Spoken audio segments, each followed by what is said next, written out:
Hey, coming up on today's podcast, we're going to continue some coverage with our SEMA show experience that we had, and I think you're going to love this. But you're also going to find out what Keith and Jay might be doing after show hours in some cases. We'll share some of that experience with you. What's interesting to Keith and Jay is that everybody seems to be getting into the EV pickup truck business, including a toy company. We'll figure that one out. We got some overlanding stuff that we want to talk about. A tremendous amount of overlanding stuff we're going to talk about. We got a skinny guy we're going to talk about. And we want to ask you, what do Rivian, ice, and snow have in common? We're going to tell you. And stay tuned for the Scout. All that coming up right after this.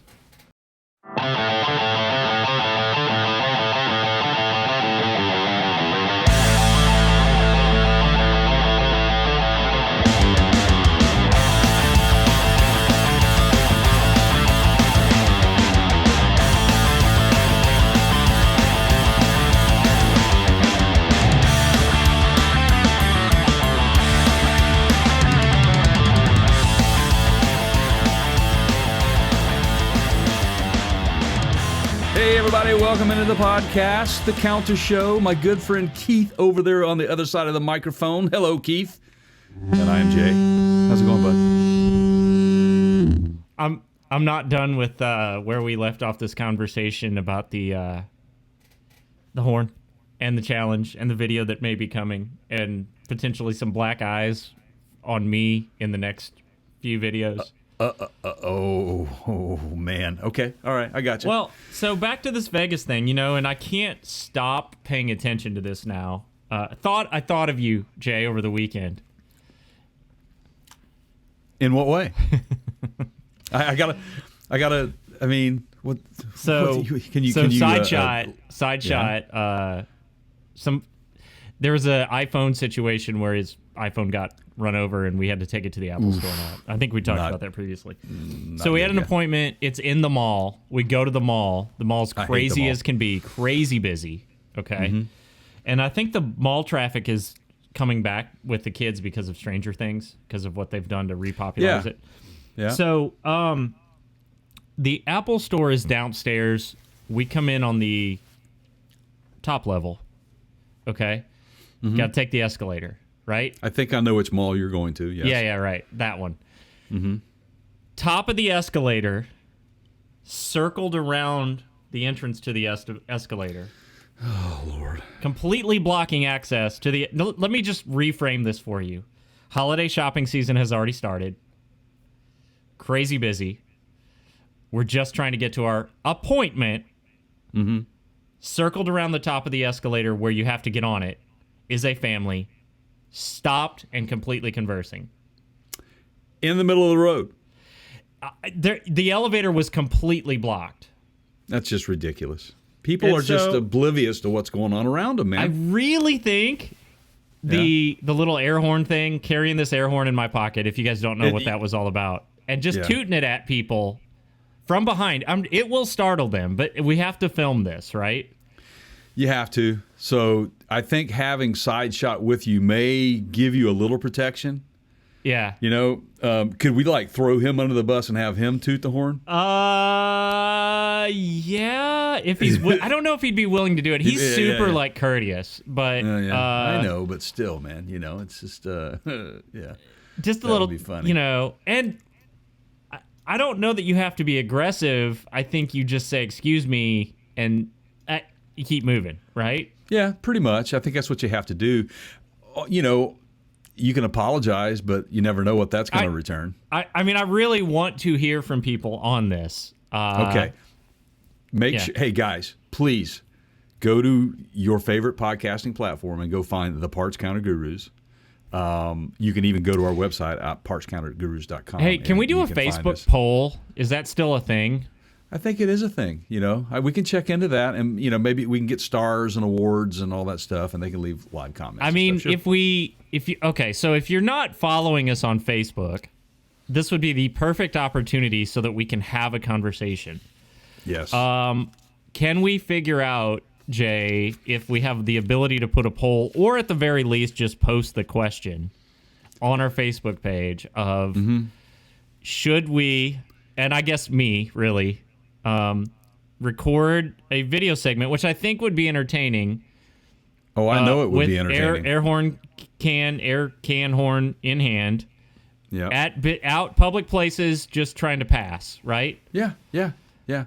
Do it. Clear the room, man. That's what I want to see. I want to see the reaction. do we go bike bell? Do we go bicycle bell? Do we go?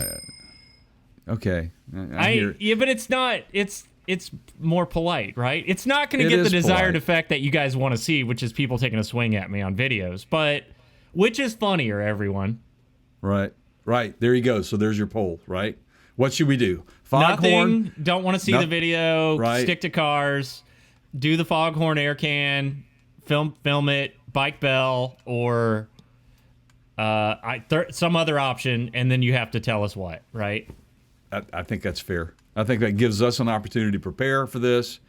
Get our insurance. I'll do it. I will totally do this. Put our insurance paperwork in place, liability, because who knows what kind of heart problems some of these people may have.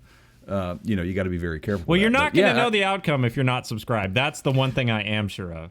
This is very, very true. Wow. Now, speaking of malls, we said this when we were in Las Vegas as Keith and I were trying to navigate through Caesar's Palace, the shops at Caesar's. Yeah, which is basically a mall. It's a mall. And what did I say to you? Here's where all the malls went. They're in Vegas. Right. They're in all right. They're in all these casinos and hotels, man. That's if you want to do some window shopping, I think Caesar's is probably one of the coolest. Yeah. Well, we had to go to an Apple store because my power supply died for my Mac, and there's no. I mean, you got to edit, you got to get content out, you got to have power, right? So, yeah, there's an Apple store at that. I'm sure they would be offended by hearing me call it a mall, but at that Caesar's Palace Mall.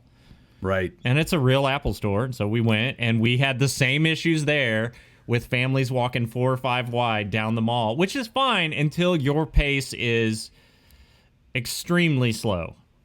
Right.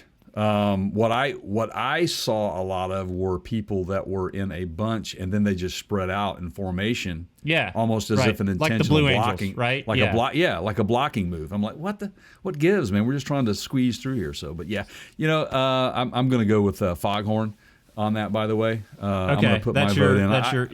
That is my final answer on that, or final vote. So we'll see what the people say. Well, and here's a good rule of thumb, everyone. If you're confused by this topic. Start John Philip Sousa. Okay? Mm-hmm. John Philip Sousa. Stars and Stripes Forever. Stars and Stripes Forever. Yeah. That is quarter note to one beat. It's a 60-second metronome. Sorry. Mm-hmm.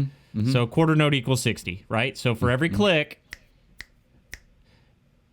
it's a 60-second. I actually was snapping too fast there, but if you hum in your head "Stars and Stripes Forever," and if you don't know it, you know it. You just don't know you know it. You do know it, yeah. Yeah, that's your pace. Right. See, I have a military background where, that's kind of where I learned how to walk properly. Mm-hmm. So you can thank the United States government for that. And so there you go. It's a healthy. It's not a sweaty pace, but it's also not a meandering pace. It's not a meandering pace. You mean business. That's why, point A, point B. Right. When I get out on my exercise and I walk, I have people that they can't hang with me. It's like, well, I'm not strolling. I'm walking. I mean, strolling doesn't really burn calories that well. Walking at a decent pace does. So there you go. I'm not going to look. All you health people out there, don't give me a hard time. Yes, you can go stroll and it's healthy. It's good for you, but not as much as the data's out that shows that your heart at a slightly elevated rate is much more beneficial than sometimes even a very high elevated rate. It depends on what you're doing. So absolutely, I got your back on that one. Yeah, but you have to be careful. Look at us. We're health guys now. But even if you go over that, you can go into a different. Your body can go into what do they call anaerobic cardiac arrest? Oh no, right. No, that's when you're getting a foghorn blown. Right. Yeah. So Keith, did we or did we not have fun in Las Vegas? Oh, yeah. I mean, like we repeatedly say, I just don't think there's very many people that work harder than us at these shows. Yeah, it was a blast. It is a nonstop. Like, if you don't love it, you're never going to survive it. It's sort of like being out on that survival island. Like, you're going very little sleep. Always moving at a fast pace, point A to point B, trying to cram in more than realistically you have time for. And it was really, it was really kind of like we were on the buddy system, so to speak, to kind of keep each other in check because we didn't want to overdo it. Yeah. And I think we could kind of, we played off each other going, you know what, man, let's eat first. Let's go let's go eat first, get something to eat. Yeah. We'll come back, we'll work a little bit, and then we'll go down and get a drink. Yeah. And we have a couple of favorite places that we like to go. I think you really, really enjoyed the bar at SDK, though. I did, yeah. Well, that's for all other reasons, but it was Halloween and all, everybody. But there is a great. I'm thrilled to see that the piano bar is still alive and well in Las Vegas. Now, these guys that we saw, I think. In particular, Matthew, the main guy, right? I think he performs in various locations, but we caught him at. I mean, do we want to do this? Do we want to tell him where we saw so that place is crowded? Then we could just give out his website, and then you guys can find him on your own. Yeah, you guys go figure it out because. I mean, I know where they play, and if you go to their website, you can figure it out as well. But don't they play down at the New York? They I think have a little, so. Yeah, little gig there. Yeah, which is a lot of fun. It's duelingpianos.vegas. There is no .com. It's duelingpianos.vegas, all one word. Now, this guy, before you start thinking like Cheers or whatever. No. Like we would intentionally, like, he's got to hate us, man. Like, you got to look at these requests that come in and go, oh God, man, why? But we would throw what's some of the stuff you threw at him, Jay? Well, last year I threw some Alice in Chains at him, and he did it. And he did it very well. Right. This time it was Even Flow by Pearl Jam. He did that. Yeah. Blew my mind. Knocked it out of the park. Yes, he did. But you, sir, had the crowd rolling, which was an absolute perfect. Oh, that was Sir Mix-a-Lot, right? Sir Mix-a-Lot, yeah. Baby Got Back, right? Yeah. Dude totally pulled it off. Yeah. Yeah, so you got to understand how these things work, babe, everybody. It is not necessarily, and this is true for any live band, it's not necessarily a song that you love. It's a song that goes well in the environment that you're in. So in the moment. Yep. Yeah. Purple may be your favorite color, but if your car is painted blue on the outside or some other color that doesn't complement purple, I don't know that I would have the upholstery redone in purple, right? Like, you got to work within the room. Right. And so Sir Mix-a-Lot just seemed like, yeah, you could do Elton John, you could do Billy Joel. He does those all day, and he's great at them. But let's throw something that nobody sees coming, right? And exactly. And then some guy, do you remember the Journey thing, like Don't Stop Believin'? And he's like, oh man, and you could, if you Google right now, best piano bar songs, every list that you come across, Don't Stop Believin' is going to be at or near the top. It's just requested so much. So he said, okay, there's just a couple songs that I have rules on. One of them was Don't Stop Believin'. I'll do it, but that'll cost you $100. Right? Yeah. And the dude just ran up there with the Ben Franklin, threw it in the jar, and he went, all right, here we go. And and it was amazing, right? It was really good. They had the whole crowd singing along. I think I was even in there somewhere, with a hum, but yeah, it's good stuff, man. I really enjoyed it. Plus the greater side of this particular bar is they're mixologists, man. Yeah, the drinks were fantastic. Yeah. Oh, yeah. These guys know what they're doing. So if you're interested if you're going to Vegas, you need to find this guy. It's well worth it. Take our advice. Yep. And if you're not, go check out the website. I'm sure we're going to put some video segments together of this at some point. So there you go, everybody. We have some footage, so stay tuned for that. So, Man, yeah. So that's what we do afterwards. We had some good food. I mean, food's good. That's always a point of interest for us is, what can we do? Can we work our way around the world here? And we pretty much do a pretty good job of that. Sushi, some was that La Noodle or whatever it was? Yeah, La Noodle. La Noodle. Yeah, we did noodles. We did the Italian place was a great. Do not give that one out either because for some reason it wasn't busy and it was amazing. Now we showed up in our Halloween costumes and it was like it was a little bit more of a serious restaurant, and I don't know. I mean, it's Vegas, anything goes, but we were not your typical clientele. You were actually a little better dressed than others in there, so I think you were okay. So as Maverick, yeah. As Maverick can be, yeah. Maverick looks good, yeah. Everybody thinks so.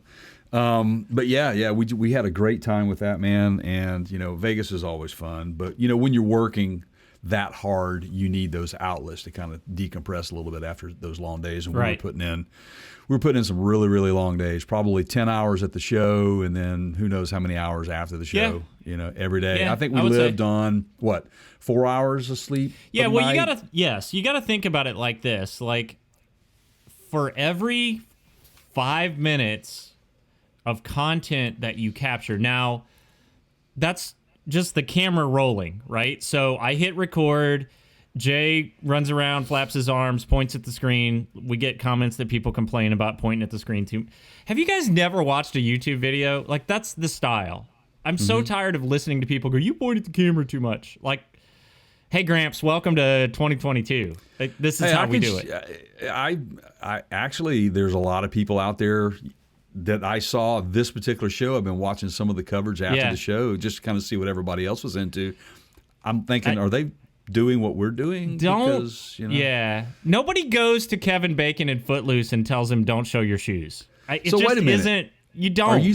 Are you saying that people have nothing better to do than complaining about our videos and saying that we point too much? At the camera too much, yeah. It's by design. I don't know. They're just commenters on. Anyway, okay. So for every 5 minutes of footage that we get in the can, so to speak, it's at least 3 times that in edit time because you got to cut out the bad stuff. You got to mix it together.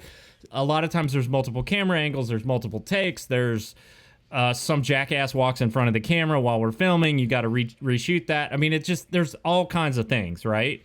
Mm-hmm. And so the 5 minutes of recording time, now you have to find 15 minutes somewhere else in the day to actually publish that. And then that just gets it to the social platform. That doesn't get any views on it. You have to title it. You have to create a thumbnail. You have to keyword it. You have to type up descriptions. It's like writing a little homework assignment. You're doing a paper for your professor for every one of these. And so my point is that to get a 5-minute video out, it's probably all total, 45 minutes of work? Easy. Yes. So do the math on that, everybody, with how many videos that we put out from SEMA. And I'm not complaining. I'm just saying, like, people that want to be content creators and they're like, well, it's easy. Yeah. Right? Yeah, you definitely have to have an eye for what is worthy, which Keith, I must regard highly in that area because of his creativity that he's got going on. So I am much appreciative for that. So some of these really good videos that you see on our channel, we put a lot of thought into that. Keith does. I mean, he's very pointed about how I want this thing to go, and so we work well together, and it's that compromise that we have between the two of us. We are not hoggers of the camera. We try to put the best effort into it as we possibly can. And if that means Keith is going now, Keith is going now. If that means me going now, or Keith sees an opportunity for me to go in and kind of seize that moment, that's just how we work. It's a lot of fun. So also, guys, here's what I want to add to this. In the spirit of Hold My Beer. Yeah, right? In the spirit of Hold My Beer. Speaking of holding my beers, did you bring back a 6-pack of that Duff beer, by the way? No, I don't think you can leave the park with it. Oh, bummer. That's from I went to Universal in October. Everybody knows Duff beer, right? Surely you do. Yeah, Springfield, USA, right? Yeah, absolutely. I love the hat, man. Duff man. Yeah. But they do have it on tap. They have it on tap. and I'm glad you had a beer. And you at least, at least, yeah, at least one, yeah. But no, I just want to tell everybody, if you really want to see us point at the camera a lot more, you can do that by going over to facebook.com/Parts Counter Gurus. You can go to instagram.com/The Parts Counter Gurus. You can go to TikTok, which we are at The Parts Counter Gurus, or at Parts Counter Gurus, I should say.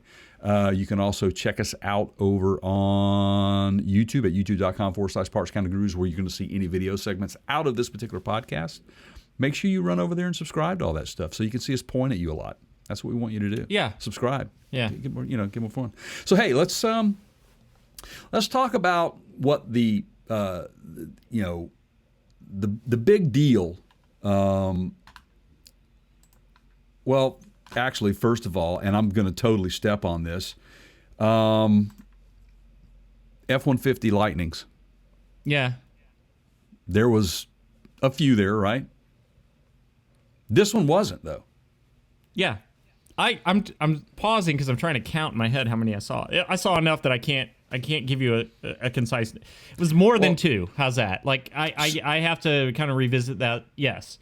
Now, here's my question is how close were you to this one? So recently. you're talking about the so this is Legoland in Florida. Right. So funny you should ask, Jay. So Lego has built a 1-to-1 replica. That means it's full size of an F-150 Lightning, a Ford F-150 Lightning. That's their electric truck. It's 320,000 Lego bricks. Okay. Hence what I was saying in the beginning, guys. Everybody's Now, getting into the EV truck business. Even Lego is. A couple things to note here in true Paul Harvey. Although I'm not going to tell you like a 20-minute Paul Harvey story. I'm just going to give you the highlights. So this is Legoland, Florida, which is in Winter Garden. We've been there. I have pictures to prove it. It used to be Cypress Gardens. So Lego bought the property that was Cypress Gardens, and that is now I didn't know Legoland. that. Yep. That's I learned something new every day. So I lived very close to that when There I you lived go. in Lakeland years ago. And- Yes. And the water show there in the little lake that they have where they do that, they still do that. They've Right. just kind of tried to make it more Lego-ish, okay? But they kept that part of the park. Everything Well, else that's is cool. Lego-centric. There's coasters. So Ford has had a driver school for a while. Sideshot did it like probably 7 years ago. At the time, they had, I think it was a Ford Explorer or a Ford Escape built in all Lego out front. So they are now, it looks, by this mention here, that this one is going in front of that same Ford driving school. Looks like they've replaced that with the F-150 Lightning.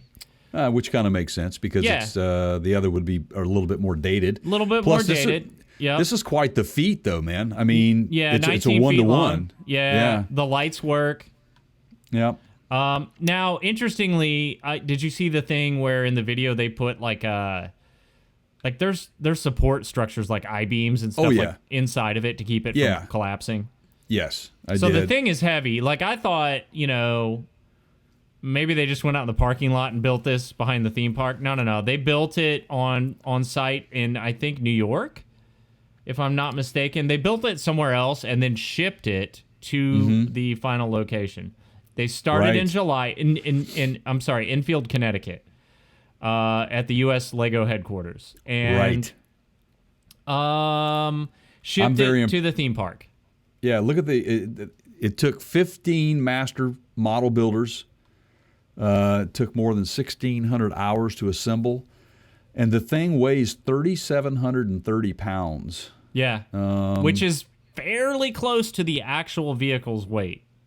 Right? Yeah, no, actually, it would be. It's about half. It's about half. Yeah. Because 6,500 pounds is what the. Yeah. So, there you go. So, okay. Yeah. I was thinking more of a passenger car. You get some of those No. close to 4,000, but yeah. Yeah, but still, that's huge. That's impressive. That's a lot of Legos. What was it? 370. Let's see. I got the number right here. 320. 20,740. Yeah. There you go. That's a lot of Legos, dude. Yeah. It is. Yeah. It's amazing. I would. Anyway, so a couple we just things. had to bring that up. Number one, I would like to see the build sheet for this. If you don't know what I'm talking about, when you get these Lego, you get the book It shows you how to put it together. Yes. Like, did they create a build sheet? Is it like a phone book? Right. You know, where It I would wanna have see to it, be. right? Number two, if you're not aware, Lego is a huge enterprise, and you know we were at the Lego store there at Disney Springs in the fall. Same time we went to Universal, and man, there's a line to get in. Like, I'm not kidding. It's and they've got like the Eleanor car replica. They've got vintage. They've got Ferraris. They've got so many cool things you can build. They've got their Marvel partnerships, their Disney partnerships, all this stuff. If you are thinking about a good gift, you should really check them out. Some of this stuff's adult. Like, there's a Monet painting that my wife found. That's a Lego. It's a Starry Night, I think. Yeah. No, Did she that's buy it? Van Gogh. Sorry. Did she buy I it? got my artist. Nah, she wants it.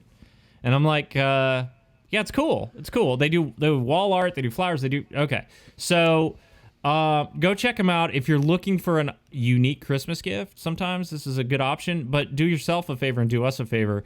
Go to our website at partscounterguru.com, hit the Amazon link, and then go shop. And that way you support the show and it doesn't cost you anything. So that's my free holiday gift advice for this segment. Right. Good stuff. Good stuff, man. You know, see, Lego's not just for kids. Oh, it's really not. isn't. Like, they have adult, like it's 16 plus, 18 plus to build it on the box. Yeah, it's pretty fun, man. It's a good way to spend time with your kids. It's therapeutic, yeah. It's good family. Yeah, it's absolutely. it's kind of the modern version of a puzzle. You know? Hey, if you don't have a Harley Davidson or can't afford one, maybe you can go build one out of Legos. Yeah. You know, put that in your garage. Yeah. You know, go out there and tinker when you want to get away from the Yeah. you know what I'm saying. Yeah, and Get out in it's less mess. You know, you put it aside and come back to it in a week, and there's not oil everywhere. Well, it depends on how many beers you have Right. before you are you going Yeah. through that. So you know what I mean. So yeah, good stuff, man. Like Keith said, go pick you one up through our website, partscounterguru.com. Hit the Amazon link. Go find you some Legos. Yeah, helps us out. SEMA overlanding. My goodness. Yeah, so this is getting insane. I can remember a few years back we talked about it was a green tent outside of like the West Hall, something like that. No, it was the South Hall, I think. I don't know. It was the one on the right when you get off the monorail. It was the West Hall, Yeah. and it was only probably a third of the size. It was in the parking lot, right?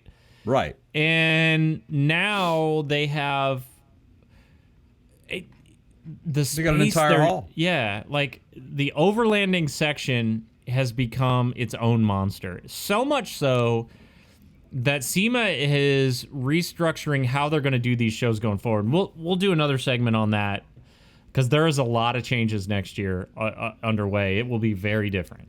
But Yeah, and I'm not sure I agree with some of those changes as someone who has exhibited and also we have covered. you're not the target. You're not the target demographic. Right, Yeah. but it does remain to be seen how closely we can get you guys into the show next year with our coverage of that. And, just stay tuned to that because it looks like there's going to be an opportunity for everybody to get a chance to get in if you want to. So which is unheard of in this industry. So yeah, right. So the overlanding thing is massive, and you have to keep in mind, everyone, that this not only covers your off-road builds like your Broncos, your Hummer EVs, your custom versions of those, the Jeeps, all of that stuff. Now we have, for the first time I can remember, I saw an actual towable RV in the overlanding section. Right? It was a Jayco, wasn't it? Yeah, I'm not sure. I think it was. I think it was. I think it was a Jayco I in spent there. less time focusing on that than I did my favorite camper, which we'll get into here in a minute. But yeah, it is all things outdoor lifestyle. That's really, overlanding is just the catchphrase, right? So Right. I saw everything from camping accessories like chairs. By the way, go buy a Helinox. Find the link on our website. To jacks and lift kits and water filtration, and then you get into of course the vehicles and the vehicle builds and the RVs and the trailer mods, like, you know, these Overland trailers that you pull behind you, like Optima did, right? Where they did with the Rivians that had battery packs in them and stuff. And so it's just everything. It's like they're becoming, you know, there are Overland shows, right? Like there are just Overland expos. This at SEMA is catering to that group. Yeah, it is. And I just wonder how long it's going to be before SEMA just has a separate overlanding show instead of the, you know what I mean? Yeah, like they do PRI, right? Or has the industry shifted so much into that area that that's going to grow even more? That remains to be seen. But at the rate that it has grown over the last 2-3 years that Keith and I know of, yeah, witnessing it firsthand from a little section in a parking lot to then a little bit larger section in a corner of a hall, and then till the whole hall, and then now bleeding over into other halls. It's insane. It's and you're right. Keith hit the head of the nail with talking about it's not just. Don't think of 4x4 trucks that have been modified. That's all you're going to see at the Overland experience at SEMA, because that's not the case. You've got ARB, Dometic, all these. You got these rooftop tents. You've got lighting. Like you said, all the accessories that go along with them. And you're right about the trailers, man. I saw more of those pull-behind trailers this year than I've ever seen before. And if you recall, at SEMA 2021, Toyota revealed their little trailer. Yeah. Remember that? Yeah. It was completely loaded. And I'm not saying that Toyota started the trend. I think Toyota just came to the show with one before everybody else did. Right. Because I'm sure that Rivian was already working with Optima. That's their people, right? Like Toyota typically it gets used, their products get used in more overlanding builds. I don't have stats on that, but I have my eyes and I know what I've seen, and I've definitely seen a lot of Tacomas and Tundras in these overland setups. Right. I think the trailers, Keith, though, it is such a great option for people to have that do not own a large pickup truck or a 4x4 vehicle like that. You can take some of these things are so cool and they're light enough that you can use, say, a Volkswagen, a Jeep, anything like that. Anything that can go off road. Like, there's some Honda overlanding vehicles out there now. God, it's just unbelievable. Right. The options that you have to get out into open space these days, and this is one of the shows to go to see all that stuff for sure, man. No doubt about it. I'm not surprised to see it blow up, but I think there was one person that we spoke to, our good friend Chuck. We had that very conversation with him, saying, wondering if this was going to be a fad. He said a few years ago he thought it might be, and then as time progressed, it became, wow, this is still hanging around, and getting bigger. Yeah, absolutely, man. It's insane. I mean, it could be a fad to his point, but it's a decade or decades long trend. I think so. I don't know. It depends on the shift in the market, right. Keith. I think obviously shifting towards electric vehicles. That's where Optima saw a different view on that, which is, let's just get in the game. Let's build this trailer that can help sustain that vehicle out in open spaces. Not worry about the range. You got something to go with. Right. It's a shift. So it's interesting to see, no doubt about it. I would specifically like to maybe next year just do an entire day or two just in that section. Yeah. And just forget about all the chrome wheels and tires and stuff. It's just those are cool. But let's face it, which hall was packed more? Which had the trail of people more, right? That was it. The one with the models in the booth. Right. Oh, right. No, there were a lot of pickup trucks out there, though, with the compensation packages, guys. Oh, yeah. If you're into that, they're outside now, out front. They're not all over the halls. They're pretty much outside because they don't fit anymore, So. I still think we missed out on not shooting that commercial, but there's always next year, right? Oh, you talk. Oh, yeah. Well, there's a deal coming next year for if you guys will stay tuned. Make sure you subscribe to our podcast and our channel. There will be an opportunity for you to buy a vehicle next year. So one of my favorite, and I mean this. This is not a term that I throw around frequently, and I wouldn't even. I don't know that I would do it for money, and there's certainly not. There's no money. They're not paying me to say this.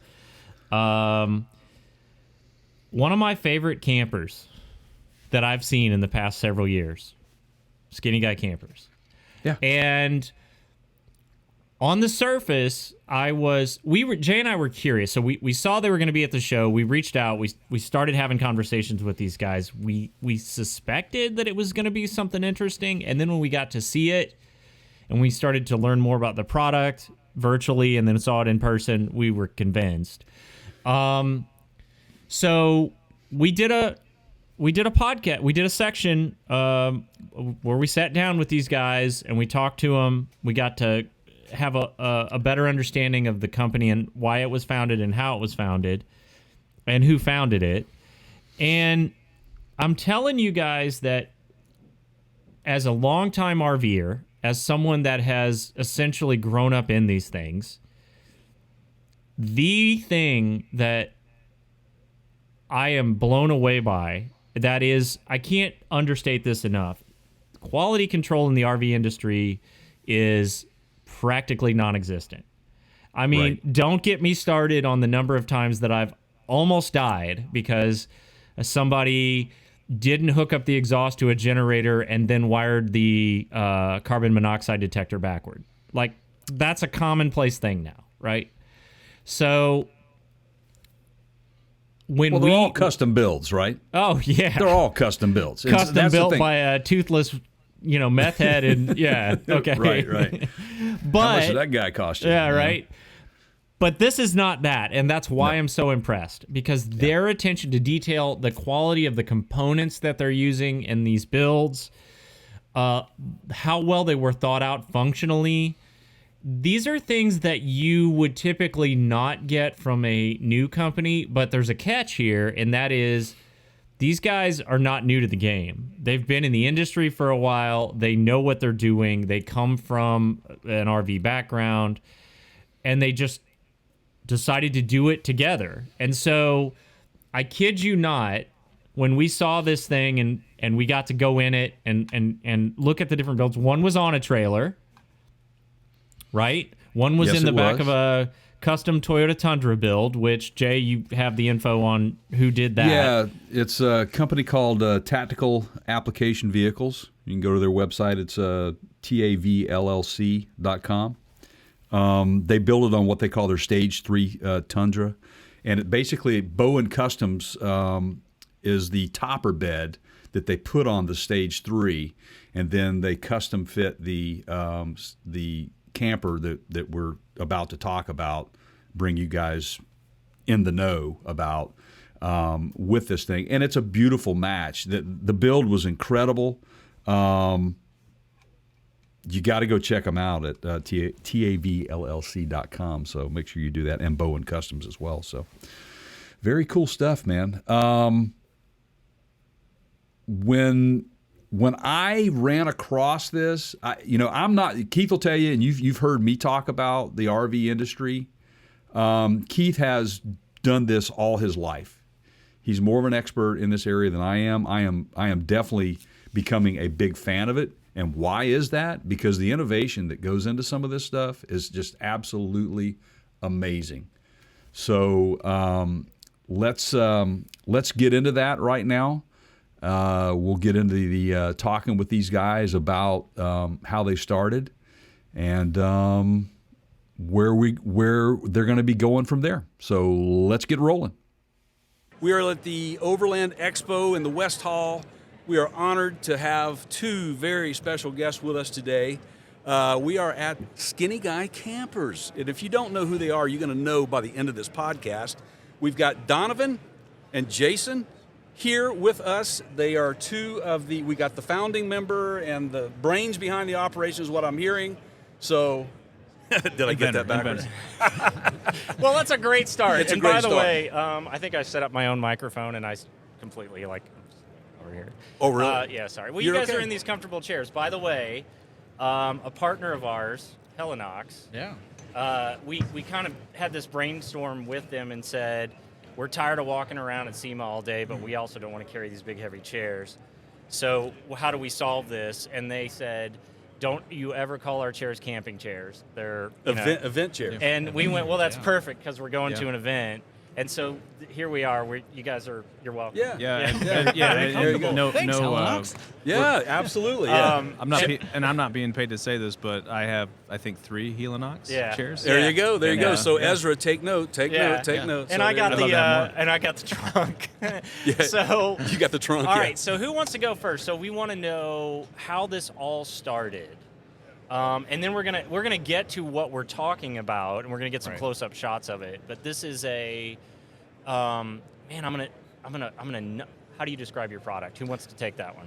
Like, let me go. And so, where it started for me, Donovan and I and a couple other folks took a trip down to New Zealand. We did a hunting trip down there, and my family had sold our previous business, and Donovan and I had worked together a long time in that. Ourselves a manufacturer, Donovan a dealer, and we I guess I would say we were dissatisfied with the quality of camping products in our industry. Wait a minute. There's problems in the RV industry with quality.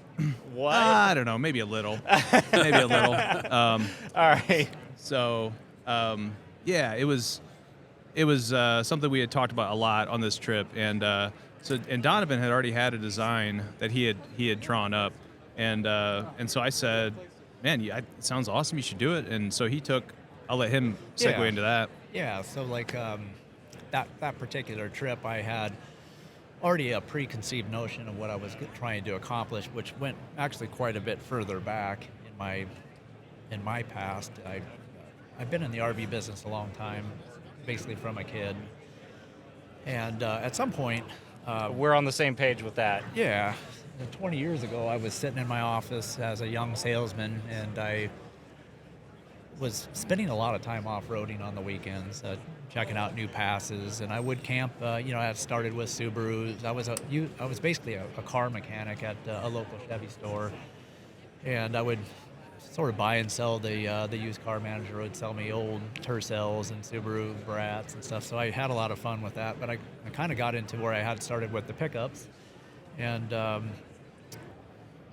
always liked to have a topper, right, on my pickups. So pretty much from the time I started using pickups, I liked toppers, but I didn't like old man toppers, the hunchback toppers. I always wanted them to be cab high. That was just a personal preference. But at some point, I was sitting there in my office thinking, man, it would be great to be able to have a fully functioning camper that could be cab high and garageable. Which totally makes sense. Yeah. That was one of the things. With a bathroom. Yeah. That Totally probably makes wasn't sense. in your initial. Yeah. No, I mean, initially that isn't where my head was. Obviously, I Yeah. couldn't wrap my head around how to make that happen at that time.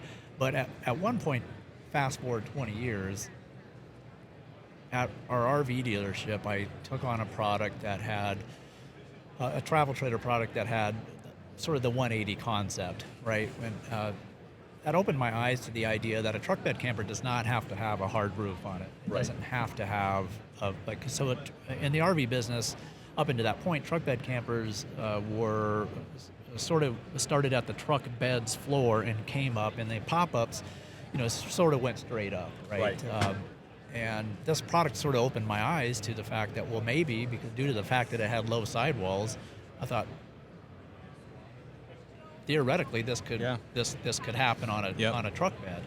So at that point, I started whipping up some drawings, tape on the kitchen floor, and sitting around in my table.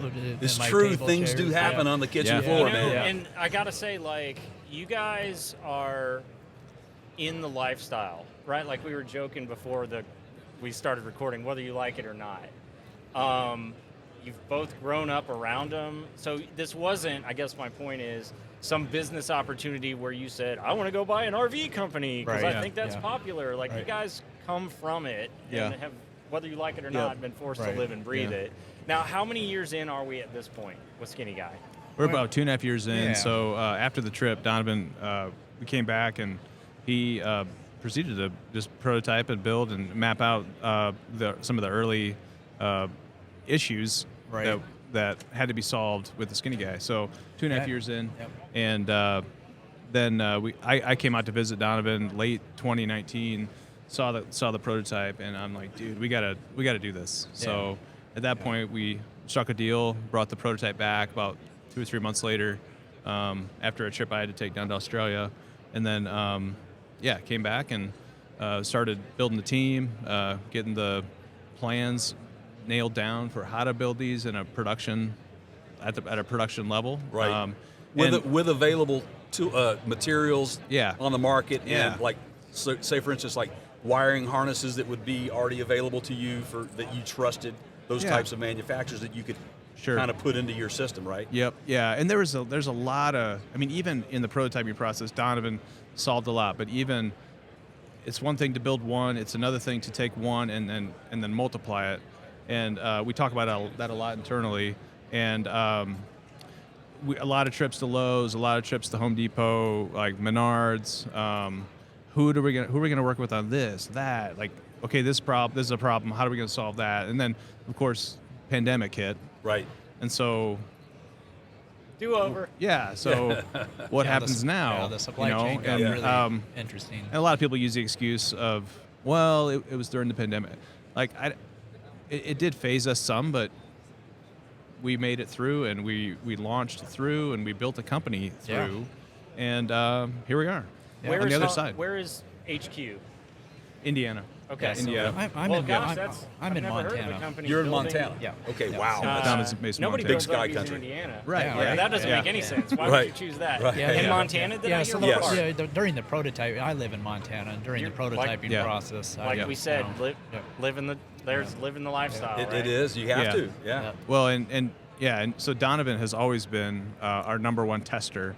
I mean, he had the original one. He took it out, used it. In fact, the first time he took it out, he had a tarp, yeah. Basically, tarp-based I used tent. 12 rolls of duct tape and a poly Yeah. tarp I to love make it. the So very this first is tent. we were.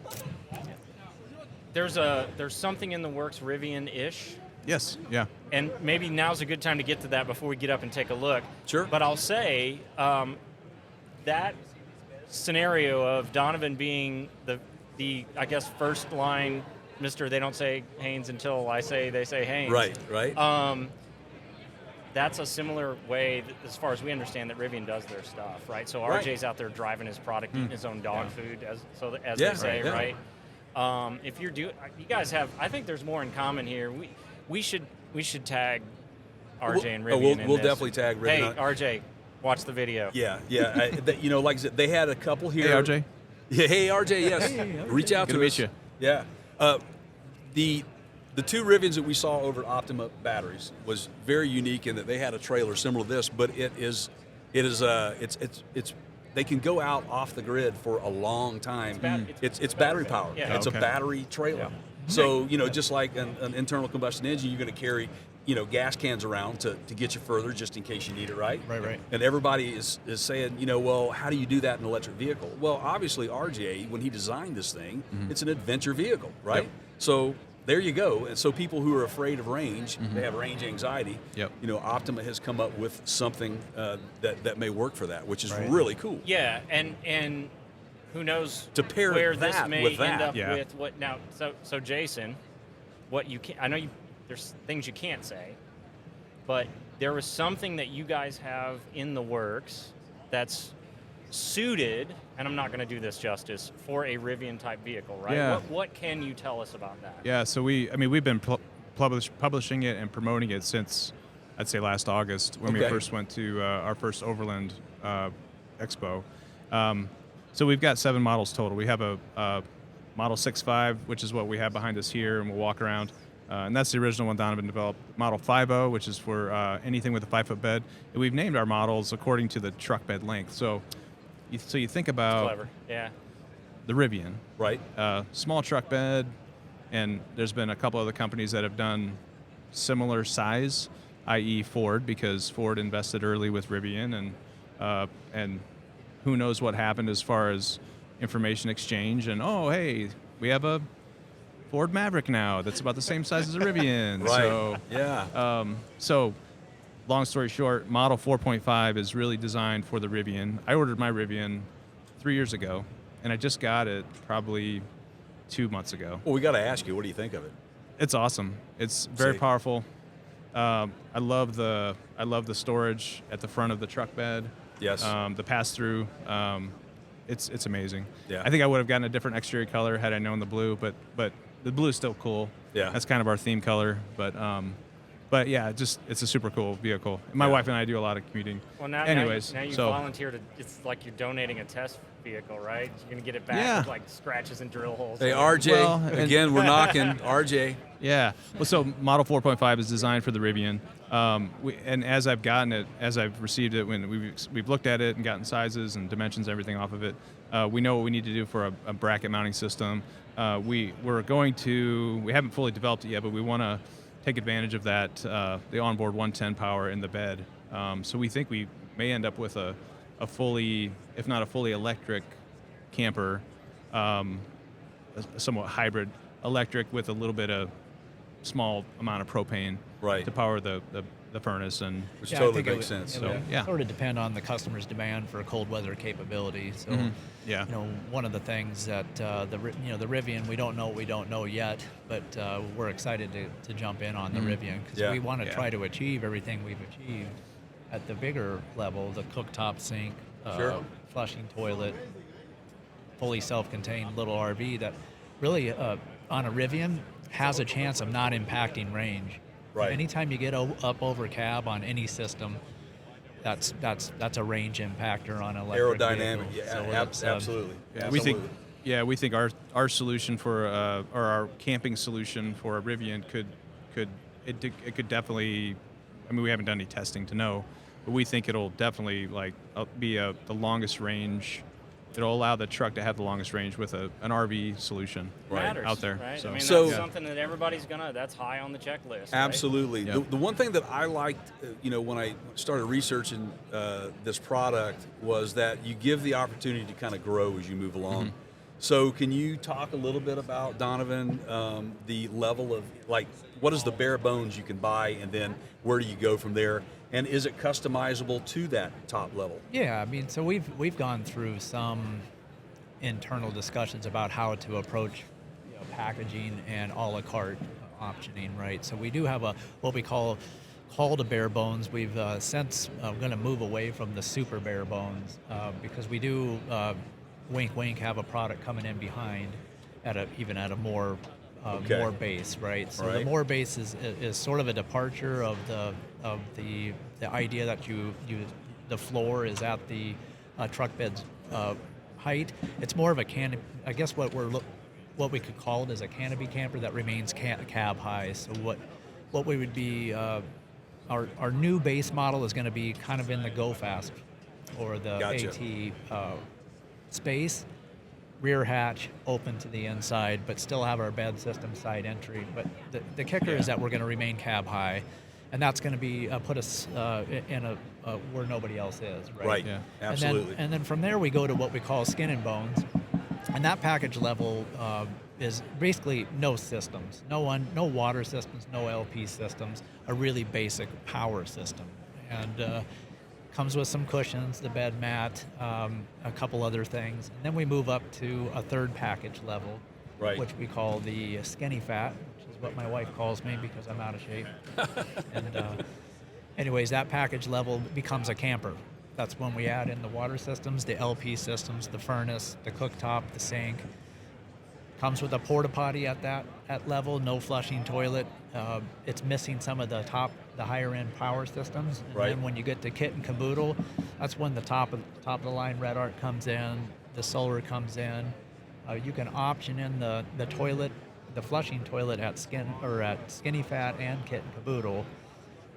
But I think there's some consensus internally that we're going to allow customers to a la carte some of the features that might be in a package above the package that they choose to bring it back into their package. Gotcha. Initially, we were going to try to control that because we didn't want so many configurations that Sure. we would have a hard time sort of keeping track of the builds, right? And forcing us to stock too many parts. Sure, and, it makes total sense. Yes, absolutely. All of our parts, when we manufacture them, they all are prepped the same way. So depending on the option, what's option or trim the customer picks, we can modify them on the production line to make them what that trim level needs to be. So Yeah, and I love the fact that you're able to drop what you guys call the basement out of it. Right. And what's really cool too is I when I'm looking at this, how do you get it off the truck? And so do the jacks you sell? Does the jack system come with it?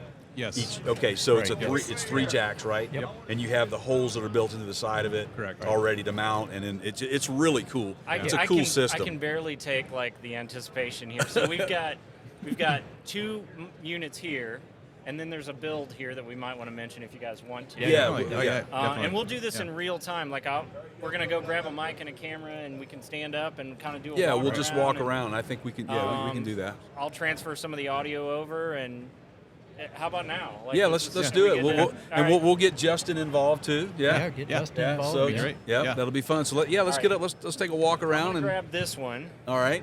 Actually, you take this, Jay, because you don't have a wireless mic, and Okay. use that wisely. All right, everybody, this is Justin. He's going to give us a tour of the inside, and I've been waiting for this a long time. You ready to do it? I'm ready. All right, Let's you go. first. Okay. Cool. All right. So we're inside our 6.5 Skinny Guy. So we'll start right here on the inside of the door. So inside of the door, you can see we have our Bullfinch shower port plugged in on our hose. It's extraordinarily long. We use this so you can shower on the inside. And you ask, how do you shower on the inside? Well, you use this shower port, and then we actually have a floor drain on the inside. We use a mat on the inside that can repel the water. It's very, very similar to something you would see on the floor of a boat. So it uses that kind of material. And you got your temperature control here because you got hot and cold, Correct. right? Correct. Okay, So you cool. can turn that on and off, and then it just disconnects. You pull it to one way and just disconnects. I love that. Very easy, and you can coil it up and put it in one of our storage compartments that we have here. So you have tremendous amount of storage there. Our lagoon table and table leg. This actually folds up, and then actually can just be stored right here in front. And you see the 2 magnets here. And then next to that, we have another bit of storage here on the inside. And then you got all your goodies here. Yeah, this is your control panel, Correct, right? correct. So all the front of this, so this is all modular. So depending on the package that you get, depends on what's going to be on the face of that. So this one's a kit and caboodle, so it's highest level trim. So we have all of our controls on the front of this. So the Red Arc Manager 30 that manages our battery power and lets you know where your battery is at with it, how much solar is coming in, your shore power. Below that is our Truma, so that's going to control your heat, and then also control your fan and your hot water. And then next to that is your Xantrex. That's for your inverter, so you can turn that on and off. And that Xantrex is also, it's all of those electronics, including your battery, are all on the inside of that compartment. So if you need to service it, or like you said, get to the battery, there you go, everybody. Right. You got access to it, and you got some 110 power right there. And then you got I like this. That is a Dometic fridge. It's a 30 liter. It's a CFF Dometic. What I really like about it is you can access that from either side. So that lid flips one side or the other, which is really great. So it doesn't matter how you set it on there. So you never forget that. And if I wanted to, I could take this out and plug it into my truck. Correct. It's really lightweight. So once you get it completely full, it's fantastic. All right, I'm gonna flip around here. We're gonna get to the other side. So underneath of that refrigerator inside the cabinet is actually where we house the Truma Combi. The Truma Combi does a couple things, obviously. Combination, hot water, and furnace heat that's powered by our 20-pound propane tank. So, and then next to that, we have a few power ports for our refrigerator, places you can charge your devices. And then next to that, finishes off our kitchen. And then all of the ports underneath are quick disconnect. Love it. So you have it for your water and your propane. That is not common in a lot of RVs. That's a really cool quality. I just can't even begin to tell you, like the little attention to detail things that you guys did where you wanted it to be the best you could do it within reason. It just blows me away. You got a working sink here. Yep, working sink works really well. Single burner stove, heats coffee. You can do great meals inside here. Black water is 20 gallons. Okay. Oh, wait, what? Black water. Black water? Huh. What would we need a black water tank for? Why would you need a one of the coolest things about a Skinny Guy camper is the fact that you have a working flushable toilet. And that is why we love the Skinny Guy. And that is a full-on RV toilet. That's a full-on, yes. This is an option, right? This is an option. You can get this. This actually holds it has a 20-gallon black tank below, and it uses a macerator to evacuate all of the waste. Okay. Which is great. You can. It actually has a small port on it, grinds up all the waste, and you can use just a pit toilet or a porta potty, back up to that and get rid of all of your waste. You do not need to go to an RV park to get rid of your waste. And this is a fantastic feature for the Skinny Guy camper. And that's a good size black tank for a small family that's going to be out in this thing for 2 or 3 days. You're set. It is. Now this, and I didn't get a good view of this earlier, but there is a lot of space on this backside. An adult can easily be on their knees here, head not touching the ceiling, putting your shirt on, whatever. You got a lot of hangout space here if it's raining. Yeah, this is great. So one of the things I like about this versus maybe another truck camper, something that's cab over, is that you can sit up in this bed. So if we're sleeping in this bed and you want to sit up in this bed, you want to sit in it to do work, or you just want to sit to play a game or play cards, you can do that inside here because there's a lot of headspace there. All right, Justin, thank you for the tour. Jay, I'm not coming out, so you guys have fun. I'm gonna hang out. I might take a nap up here. We'll catch you later. What's your role at Skinny Guy? I'm not sure, honestly, because you left me out. We didn't even talk about it. See, no. Give us some love. Man. No. So I'm sales manager at Skinny Guy. And you helped set this whole thing up for us. Thank you, by the way. Yes, you're very welcome. Took my call. So this is the crew. Now, website, take it from here. Yeah. You got it. You want to give us a website? Yeah. SkinnyGuyCampers.com. We're also on Instagram, Facebook, YouTube. What else? What else are we on? Twitter. We're on Twitter, yeah. Everybody's on Twitter. You on TikTok? Not as of yet. Not yet. So. See, everybody's going to go on TikTok. So you heard that right here, guys. You make sure you follow them when they get on TikTok. That is a must. All right, man. So there you have it. What an interesting conversation with those guys. Now you know where the name Skinny Guy Campers comes from. Donovan, gosh, man, thank you so much for taking the time to talk to us today, or that day, I should say. I learned a new term, skinny fat. Which is what? Skinny fat, so right? It's their it's one of their builds. It's one of their package options. Mm-hmm. If you go into if you go on their website at skinnyguycamper.com and you look at the build your camper, skinny fat is their middle package option, which Donovan says, this is what his wife calls it. That's just what his wife calls him, right? Out of shape, right? Yeah. Super nice guy. Super nice guy. You got Skin and Bones version, they said, Skinny Fat, and then Kit and Caboodle. And there's a lot of interesting things coming down the road. Yeah, guys. They dropped some hints on that. So just everybody make sure you keep watching. I'm sure we'll meet up with these guys again and have some more content for you around their products.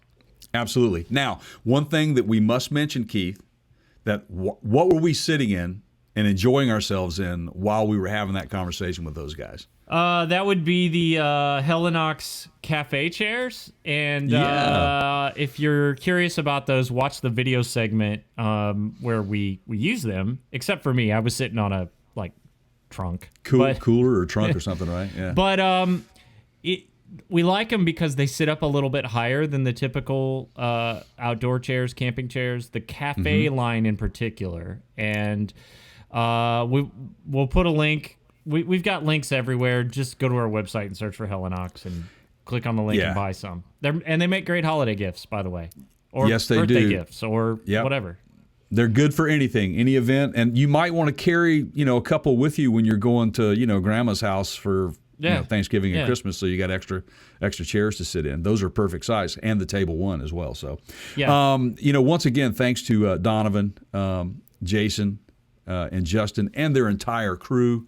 Their spouses were out there working hard as well.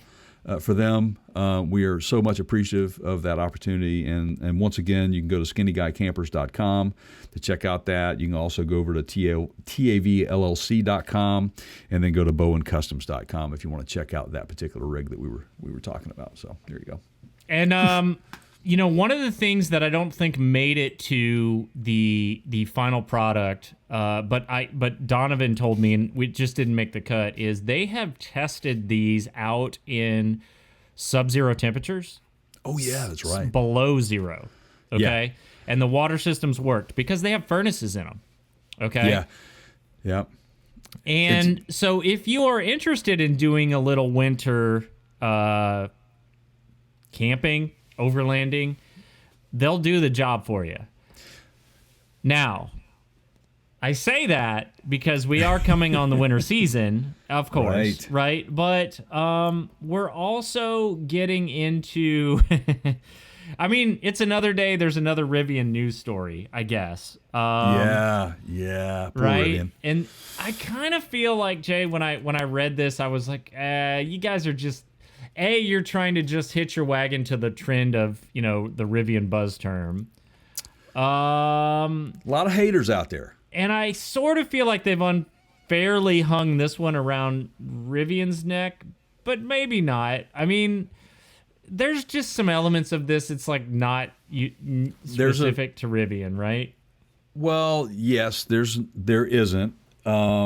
Or there is some things that are not specific to Rivian, but there are some things that they do point out that are specific to Rivian. And it's, okay, let's just and go ahead and by the way, Skinny Guy does have a specialty vehicle model for Rivian, if you are interested. Yep, they have one. So, yep, they do. And they're not going to stop there. Yeah. They're not going to stop there. Guys, Keith, thanks for bringing that up, because you need to just go follow them. They're on every platform out there, guys. I'm telling you, they're in your face with everything, and you need to go check them out. That's we've touched on that a lot for you guys. But I tell you, that's how excited we are for those guys, and how excited we were to be able to bring you that piece for them. So the Drive is reporting an issue with the Rivian R1T in particular, I guess. That's really the only one that's the R1S. out. I mean, I've seen some S's. I passed an S the other day.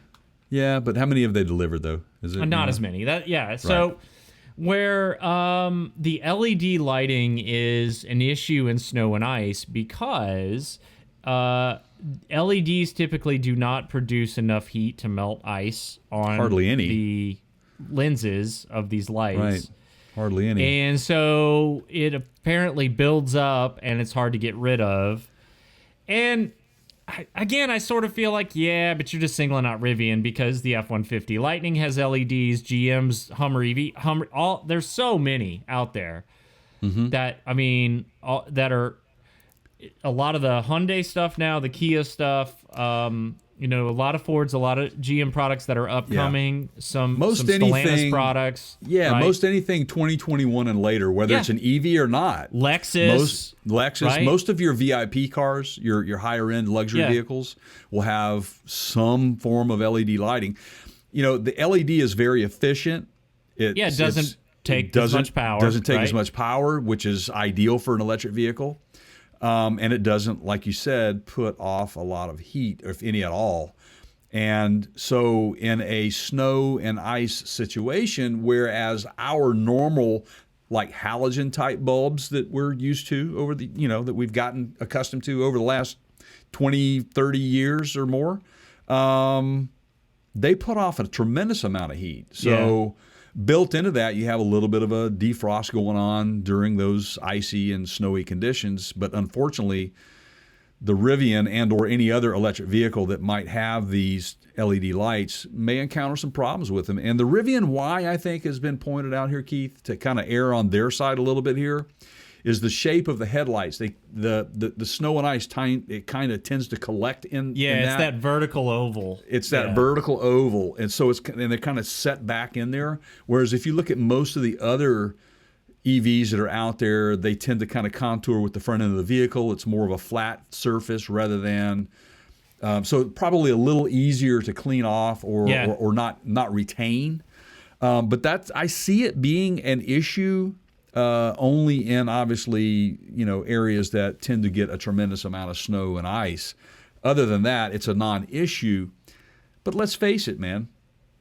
What have we worked in this industry? The aftermarket, right? The aftermarket will figure this out. Right. So this is where I was going to go with this too. Is my prediction is in the next year or two of production models, they're going to have a heated light option where your primary beams will have an option for you to toggle a switch. I mean, you have them for mirrors now. Right. And they'll put a heating element in the light, which will ultimately take more power. Which is what they were trying. Right, but not how often? Only in freezing ice, rain, snow, whatever. Yeah, right? so all you EV haters out there, don't be coming back at us and saying, "Yeah, now your range is really going to go down." I'm gonna beg to differ on that. I don't think so. But man, you gotta when you drive it. How long does it take for that to heat up? And you might have to pull over for 10 minutes and wait for it to. I know. And yeah, and I think you're right, Jay. The aftermarket will solve this. Some of the manufacturers may adopt aftermarket solutions.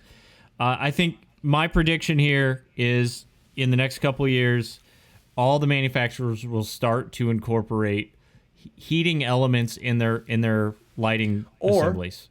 Or washer types, fluid situations, de-icer where it can spray lightly on it or whatever. Yeah. But I tell you, there is probably right now under everyone's nose, and if I am say Jax Wax or, some of those other leading brands out there in the coating, like body coating stuff. Right. If I'm you guys, I'm going to Rivian and saying, hey, we have your solution that you can, in a form of a spray bottle, that you can send out to all your customers right now and coat that headlamp assembly. Because if you can put a coating on your car's finish that water rolls off it like a duck's back, I think you can have the same situation here with a coating for a headlamp assembly. So, the word for the day is hydrophobic. Hydrophobic means, I don't know, repellent of water. Yeah, there you go. Or a phobia of water or whatever. Yeah. So there you go. Hydrophobic coating. Hydrophobic coating, man. There you go. So, but yeah, that's it. You're right in a way. I think that it's really an issue that's a non-issue, because you'll probably hear about it from us and have seen the article on it, and now everybody's at the drawing board going, okay, we've got this figured out. It's a non-issue. And in fact, some models over the years have already incorporated situations like this. Like Mercedes is known for their little mini wipers on their headlamps. Yeah. And I think even Lexus, their high-end, some of their high-end vehicles may have had that, and some of the other high-end vehicles already have those. So it's not like it's a technology that's not like readily available. So there you go. I mean, let's just go full on laser beams, and then we can, actually use it in a practical application. Right. Yeah. So there you go. For people driving slow in the fast lane. Absolutely, man. And yes, no, that's the foghorn, man. You got to have a foghorn for that. So I think so. Wow. So while we are on the subject of foghorns, yeah, no, we're past the foghorns. Ooh, that sounded like a fart, man, more than it did a. That sounded bad. Well, you sound a little gassy, Keith. That's the hockey horn. All right. Yes. Is that what it is? Anyway, so who is Volkswagen now? Right. Who do they own? Yeah. Right. So we just, this is great. I think it's fun. I'm not anti. I'm kind of glad to see this option come back. We knew it was going to happen. Keith and I podcasted about this probably 8 months ago, maybe. You could probably you could probably check that out. Go to one of our podcasts that we spoke of. Might even be a video out there on it, and go to youtube.com/Parks County Gurus to get that. But Scout, everybody is familiar with the International Scout. It's that family of off-roading SUVs like the Ford Bronco and others. It's in that family. My wife is a big fan of Scouts because her grandparents own one, and she used to drive that thing around as a little kid, when they were, out back on the farm or whatever, and just she learned how to drive a car by driving a Scout. But it's who owns Scout now and what they're going to do with it and what just happened. Let's get into it. Yeah, so that would be Volkswagen, Jay. And for those of you new to the what does Volkswagen own game, I would encourage you to take a look at that or maybe Google it. You would be probably surprised unless you are an avid VW enthusiast. They own a lot of brands. And I mean, some of them are exotics, Bugatti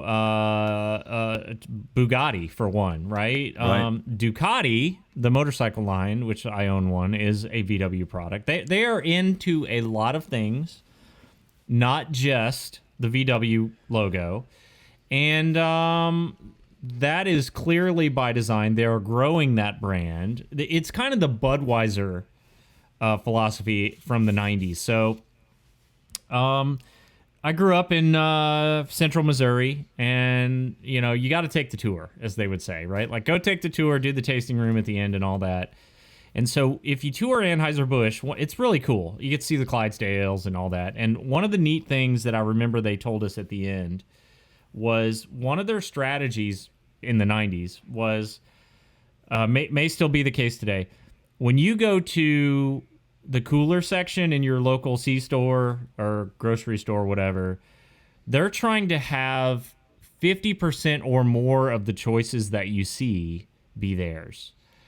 And I think that the craft beer scene has probably expanded to the point where that's no longer the case. But basically, heads we win, tails we win, right? So, in the Anheuser-Busch case, of course, they've got Budweiser, they've got Busch, but then they get into like Michelob, Amberbach. They own a lot of the seltzer products that you're seeing out now. I mean, they're into everything, right?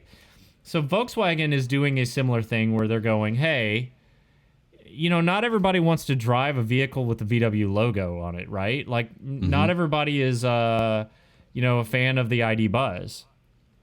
So a Scout body style and design isn't going to really fit into the Volkswagen branding. It has its own following. So they're doing basically a brand. GM tried it with help me out here. The Saturn? Saturn, yeah, right. Yeah, Very distinctly different. You look at those and you couldn't tell it was a GM design product, right? Right. Did very well for them, actually. Yeah, well, for a while, and then it didn't. Until it didn't, as they say. Anyway, so Scout is coming back. The website is back now. It's scoutmotors.com. There's very little information there at this point. But they do show you a profile photo in the shadows of what it looks to me like it's an SUV. Well, it is. You've got an SUV and you also have a pickup truck. They spoke that, when we learned about this many months ago, I thought, how clever. What a very good marketing strategy this is to not attach Volkswagen to it per se. Give it its own identity, which it should have. It's a Scout. Well, this is an American market only at this point. Exactly. And that's the other side of this that I find very impressive with how Volkswagen has handled this. I think that they would have fell flat on their face out of the chute had they tried to tag this with a VW logo or anything, the VW Scout or anything like that. I think it would not have worked for them. Now, these are going to be electric vehicles. They're going to be all electric. But as we have been discussing on this podcast, our podcast for many, many months, that shift in technology, range, battery technology, and then you come in with all of the overlanding accessories that are coming and are available for the Rivian and the F-150 Lightning. All of these vehicles will have what you need to go off-road, whether you're an EV or not. Right. So this is a win-win situation for VW by doing this and handling this the way they have. The other thing that I like about the website that they just launched, which, by the way, guys, it's scoutmotors.com, scoutmotors.com. You'll go to a land page, and you have 3 options, which I find awesome, which is at the top of the list. They're taking immediate inquiries, man. They've got a career page, they've got a press page, and they've got a forum page. They are prepared to get people in place, but they're also prepared to have you access the information, have it readily available to you, and there's also going to be the forums on this. So Keith and I have also in the past talked about the marketing strategy of some of these companies. How do they do it? Well, it's like live polling. This is what this is. Yeah. Why would they have a forum now? Well, because it's live polling. What do you want to do? You want to listen to the chatter. Well, man, I ain't never going to buy no Scout made by VW. Or that thing's ugly. Or just like Keith and I said when the Bronco came out, they need to bring it back and pay homage to the old Bronco. What did Ford do? They listened. They brought it back, and it looks like the old Ford Bronco. And it's actually been a big hit, other than a few glitches here and there, delivery and engine failures and stuff like that. But this is great, man. I mean, you have a direct, like, they are monitoring these forums. They're managed and moderated by the Scout company. Mm-hmm. And it's up right now. Like, you can literally go to scoutmotors.community.forum, or you can just go to the scoutmotors.com and then click on the forum. And they have a general discussion category. They have official Scout news and updates, official Scout Motors events and appearances, a suggestion box, and then they do, and this is a big one, it may not seem like it, but regional groups and communities and local meetups. So that's going to further promote their platform. And it's going to give them the ability to get the word out, so to speak, in the overland enthusiast crowd. All right, everybody. So if you have any curiosity at all on the Scout platform, do 2 things. Number 1, make sure you subscribe, because we will give you more information as we have it. And number 2, hit their website at scoutmotors.com and keep an eye on that. And we will update you as well. Absolutely. We'll bring you more information as it becomes available to us, and I'm pretty excited about following this one. So it'll be interesting, just like the Bronco, man. Just anything new. Yeah. You know, the Rivian was cool. It came to fruition, yeah. And here we are. You know, Right. so this will be fun. We'll take your comments on that too, by the way. Hey, by the way, as you're listening to this, please make sure that you go to our podcast links, wherever that may be. We're on every platform out there, but you can reach them all by going to partscounterguru.com/podcast links. Or just hit the podcast links in the upper left-hand corner. Leave us a review. Give us a thumbs up. Give us a comment, whatever. All that stuff kind of helps us do what we're doing. If you also want to help us out, we've got some great merchandise out there that you can buy. It's right there on our webpage. You can also buy it through our YouTube channel, which is at youtube.com/partscountergurus. Also follow us on all of our socials, please. You'll find us on Instagram, at the Parts Counter Gurus. We are on Facebook, and we are just Parts Counter Gurus. We're on Twitter. We are at The Counter Show. We're also now on TikTok, which is at Parts Counter Gurus. So make sure you follow us. Give us some love. We need you.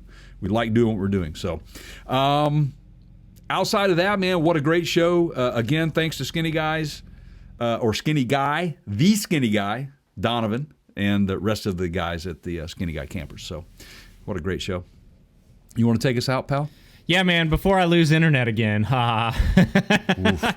We've had some snafus. They're working on they're working on it, and it's I think it's some construction guys that got a little out of hand. Anyway, Thank you chop. guys, as always, for making us a part of your lives on a regular basis. Please tell a friend. Please do us a huge favor on the podcast side and leave a review for us on whatever platform you are listening to this on. And like I love to say, if you can't give us 5 stars or whatever the most stars are, please call Jay. But certainly if you can, go ahead and leave the review. Just talk to Jay first if you can't. And until next time, for my pal Jay over there, I am Keith. In the words of Dory from Finding Nemo, just keep swimming. See you guys on the next one.